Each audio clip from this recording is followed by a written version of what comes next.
दीदी, हमारे इस कुएं में तो कितना सारा पानी है। हाँ निकम, ये कुआं हमारे परदादा जी ने बनाए थे। माँ ने कहा है कि ये कुआं हमारे खानदान की निशानी है और इसमें साल के 12 महीने पानी भरा रहता है। पायल अपने छोटे भाई नेकम के साथ अपने छोटे से घर के आंगन में एक गहरे कुआं के पास खेल रही थी। तभी वहां गांव की दो महिलाएं आती हैं। बच्चों, इस कुएं के पास मत खेला करो, अगर तुम इसमें गिर गए तो। काकी जी, ये कुआं ना हमारे खानदान की निशानी है, हम इस कुएं में कभी नहीं गिर सकते। चलो अब हटो, हमें पानी निकालना है कुएं से। दोनों महिला कुआं से पानी निकालने लगती हैं। तभी घर के अंदर से पायल की माँ जानवी आती है। बच्चों चलो अब खाना खा लो। दोनों बच्चे अपनी माँ जानवी के साथ अपने छोटे से घर के अंदर आते हैं, जहाँ जानवी के बूढ़े सास ससुर दरपेश मीनाक्षी चारपाई पर लेटे हुए थे। तभी घर में जानवी का पति रोहन आता है। जानवी अपने इस परिवार के साथ खड़गपुर गांव में अपने छोटे से घर में रहकर बड़ी गरीबी अवस्था में अपना जीवन बिता रही थी। जानवी के घर के आंगन में एक गहरा कुआं था, जिसमें साल के 12 महीने पानी ही रहता था और उस कुएं से गांव के सभी लोग पानी भरते थे। जी सुनिए, माँ जी की दवाई खत्म हो चुकी है, उनकी दवाई लानी है। जानवी, ठेकेदार साहब ने अब तक मुझे पैसे नहीं दिए। वो हफ्ता पूरा होने के बाद ही मुझे पैसे देंगे। हफ्ता पूरा होने में तो अभी 4 दिन बाकी हैं, ऊपर से घर में दाना तक नहीं है राशन का बचा हुआ। बहू, तू पहले घर में राशन भर, गर्मी का मौसम शुरू होने वाला है, ऐसे में घर में राशन भरा रहना चाहिए। मैं कल ठेकेदार साहब से इस हफ्ते की मजदूरी के पैसे पहले ही मांग कर देखता हूँ। अगले दिन रोहन रोज की तरह उसी गांव में मजदूर मिस्त्री का काम करने चला जाता है। रोहन एक मिस्त्री था। वो लोगों के घर बनाने के काम करता था। उसकी रोज की आमदनी केवल 200 रुपए ही थी। रोहन अपने परिवार के साथ बड़ी गरीबी में अपना जीवन बिता रहा था।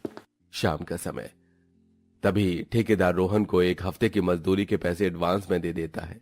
रोहन पैसे लेकर घर आता है तो उसके घर के आंगन में कुआं के पास कई सारे लोग खड़े थे।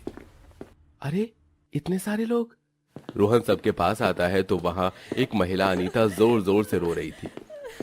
क्या हुआ? आप सब यहाँ क्यों खड़े हो? जी देखिए ना, अनीता बहन का बेटा वरुण कुआं में गिर गया। क्या? अरे, तो उसे कुआं से बाहर निकाले कि नहीं? अरे बेटा, सब कुआं में जाने से डर रहे हैं। तभी रोहन अपने पेट को रस्सी बांधता है और कुआं में छलांग लगाकर वरुण को कुएं से बाहर निकालता है।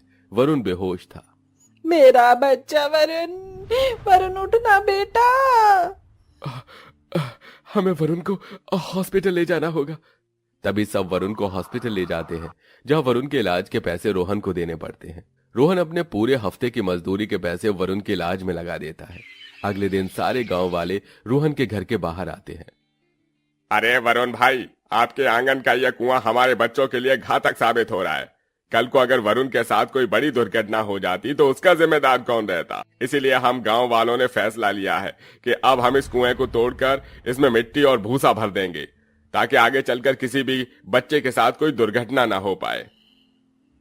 अरे नहीं नहीं, आप लोग ऐसा नहीं करेंगे। ऐसा ही करना है, हम नहीं चाहते कि हमारे बच्चे भी इस कुआं में गिर जाएं। ये कुआं हमारे पूर्वजों की निशानी है। गांव वालों, हम आपके सामने हाथ जोड़ते हैं, इसे तोड़ने या भरने की बात मत कीजिए। हम सालों से इस कुएं की देखरेख करते आ रहे हैं। कल को अगर किसी बच्चे के साथ कोई घटना हुई तो उसका जिम्मेदार कौन रहेगा? अरे नहीं होगी कोई घटना। हम इस कुएं को जाली से ढक देते हैं ताकि कोई इसके अंदर न गिर सके। इस कुआं से गांव के सभी लोग पानी भरते हैं। गर्मी का मौसम शुरू होने वाला है और आप सब जानते हो गर्मी के मौसम में हमारे गांव में पानी की कितनी किल्लत होती है और हमारे ये कुआं हमेशा पानी भरा रहता है इसमें। तभी सब रोहन की बात मानकर वहां से चले जाते हैं। जानवी, मजदूरी के जो पैसे मिले थे वो वरुण के इलाज में खर्च हो गए। अब हम घर में राशन और माँ की दवाई कैसे लाएंगे? परेशानी आती है तो चारों ओर से साथ आती है। रोहन, तू वो सब छोड़ और पहले जंगल जाकर लकड़ियां ले आ और इस कुआं को लकड़ियों से ढक दे। तभी रोहन कुल्हाड़ी लेकर जंगल से लकड़ियां काटने चला जाता है। रोहन और उसके परिवार वाले अपने आंगन के उस पुराने कुएं की बड़ी देखभाल करते हैं। शाम का समय, रोहन जंगल में एक बड़ा सा पेड़ नीचे से काट रहा था। तभी वो पेड़ उधर की साइड गिरने की बजाय रोहन के ऊपर गिर जाता है, जिसमें रोहन के दोनों पैर फ्रैक्चर हो जाते हैं और टूट जाते हैं। अगले दिन सवेरे रोहन भी अपनी माँ के साथ उसके पास चारपाई पर अपाहिज बनकर बैठ गया था।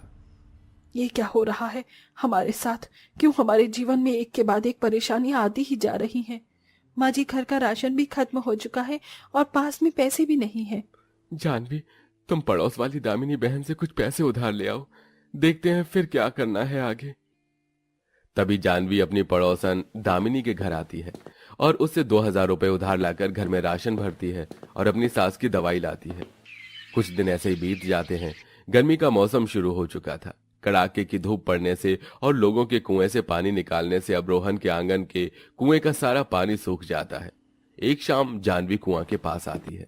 कुएं का तो पानी खत्म हो गया, अब हम पानी कहाँ से लाएंगे? तभी कुएं के सूख जाने पर जानवी गांव के बाहर 2 किलोमीटर पैदल चलकर दरिया से पानी लाने लगी, क्योंकि गर्मी के कारण 20 दिन बाद ही गांव के नल में पानी आ रहा था। कुछ दिन ऐसे ही चलता रहा। जानवी राशन के खत्म होने पर दामिनी से बार बार कर्ज लेने लगी और घर में राशन भरने लगी। करीब 2 महीने बाद एक दिन जानवी फिर से दामिनी के घर कर्ज मांगने आती है। जानवी, क्या लगा रखा है तूने? जब देखो तब तू बार बार मुंह उठाकर चली आती है मुझसे कर्ज मांगने। अब तक मैं तुझे 20,000 रुपए कर्ज दे चुकी हूँ। पहले मेरे पिछले पैसे दे, तभी मैं तुझे पैसे दूंगी। दामिनी बहन जी, इस समय मेरा परिवार बहुत ही परेशानियों से जूझ रहा है। हमारे घर कमाई का कोई जरिया नहीं है। मेहरबानी करके हमारी थोड़ी और सहायता कर दीजिए। मैं कैसे भी करके आपको सारे पैसे लौटा दूंगी। जब अभी तेरे पास खाने तक के पैसे नहीं है तो तू कहाँ से देगी मेरा पैसा? चल जा, नहीं देने हैं अब मुझे तुझे पैसे। और याद रख, 8 दिन के अंदर कैसे भी करके मुझे मेरे 20,000 रुपए लौटा देना, वरना मैं पुलिस में तेरी शिकायत कर दूंगी।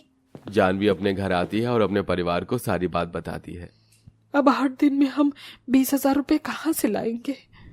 घर में अन्न का एक दाना तक नहीं था और पास में एक पैसा नहीं था। बहरहाल 4 दिन यूं ही बीत जाते हैं। जानवी और उसके परिवार वाले भीख मांगकर पेट कूट कूट कर अपना पेट भरने लगे। एक शाम नीकम और पायल कुआं के पास बैठे थे। तभी नीकम कुआं के अंदर झांकने लगता है, जो सूखा हुआ गहरा कुआं था। तभी कमजोरी के कारण नीकम को चक्कर आ जाते हैं और वो उस कुएं में गिर जाता है। अरे बाप रे! निकम, निकम! माँ, पिताजी, दादी माँ, जल्दी बाहर आइए सब। पायल की आवाज सुनकर जानवी, दरपेश, मीनाक्षी तीनों बाहर आते हैं। अरे क्या हुआ जानवी? कोई बताएगा मुझे क्या हुआ? माँ, जानवी।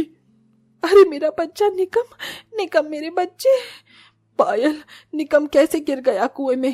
दादी, वो कुएं में झांक रहा था, तभी पता नहीं वो कैसे गिर गया। अब कौन निकालेगा मेरे बच्चे को बाहर? इस कुएं में उतरना तो केवल रोहन जी को ही आता था। सब काफी परेशान होने लगते हैं। तभी उस कुआं से पानी की आवाज आती है। सब कुएं में देखते हैं तो कुएं में नीचे से अपने आप ही पानी ऊपर आ रहा था और तभी पूरा कुआं पानी से भर जाता है तो नीकम भी पानी के साथ ऊपर आ जाता है। तभी जानवी नीकम को पकड़कर बाहर निकालती है। बहू, पानी भर, निकम को मुझे दे दे। जानवी जैसे ही कुआं का पानी बाटली में लेती है तो उस पानी में सोने के कई सारे सिक्के थे। सोने के सिक्के? बहू, ये तो सच में सोने के सिक्के हैं। तभी नीकम को होश आ जाता है और तभी उस कुएं से आवाज आती है। जानवी, मैं एक जादुई कुआं हूं। तुम सबने मेरी बहुत सेवा की है। अब जब भी तुम्हारे परिवार से जो भी सदस्य मेरे अंदर से पानी निकालेगा, उसे पानी में सोने के सिक्के निकलते रहेंगे और ये केवल तुम्हारे परिवार के साथ ही होगा। अब इस सोने के सिक्के से अपनी गरीबी दूर करते जाओ जानवी। ये सुनकर जानवी और सब बहुत खुश हो जाते हैं। वाह, ये तो जादुई कुआं है। बहू, अभी हमारी सारी परेशानियां दूर हो जाएंगी। हाँ माँ जी, ये तो कमाल हो गया। उसके बाद जानवी और उसके परिवार वाले रोज कुएं से पानी निकालने लगे और उन्हें पानी में सोने के सिक्के मिलने लगे। ये जादू केवल जानवी और उसके परिवार वालों के साथ ही हो रहा था। सोने के सिक्के केवल उन्हें ही मिल रहे थे। उसके बाद जानवी सोने के सिक्के बेचकर अपने उस घर को तोड़कर वहां आलीशान बंगला बना लेती है और उस कुआं को अपने घर के अंदर ले लेती है। उसके बाद जानवी और उसके परिवार वाले सोने के सिक्के निकालकर खुशी खुशी अपना जीवन बिताने लगे।